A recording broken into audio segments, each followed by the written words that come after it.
नमस्ते हजुरलाई स्वागत छ दिदीको किचनमा। ल आज चाहिँ म सिम्पल रेसिपी हाल्दैछु है। बच्चाहरू स्कुलबाट आएर खाजा खाने हेल्दी खाजाको रेसिपी। दही चिउरा अनि फ्रुटहरू मिक्स गर्ने।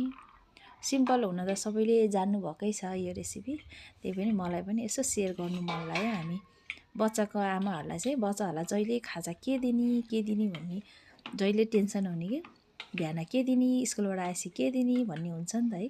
अनि मैले चाहिँ आज सिम्पल बनाएँ कि रेसिपी, दही चिउरा अनि फ्रुटहरू मिक्स गरेर। हजुरहरूले जुन फ्रुट मिक्स गर्दा नि हुन्छ, मैले चाहिँ यसरी गरेँ। अनि मेरो छोरालाई चाहिँ ट्राई गर्दैछ है, उसले चाहिँ खाएर यमी भन्दैछ। यता मेरो जेठानी दिदी, मेरो जेठाजु दाइ, उहाँहरूले पनि जस मिठो लाग्यो, कहिले नि खाँदैन भन्दै हुनुहुन्छ है। हजुरहरूलाई कस्तो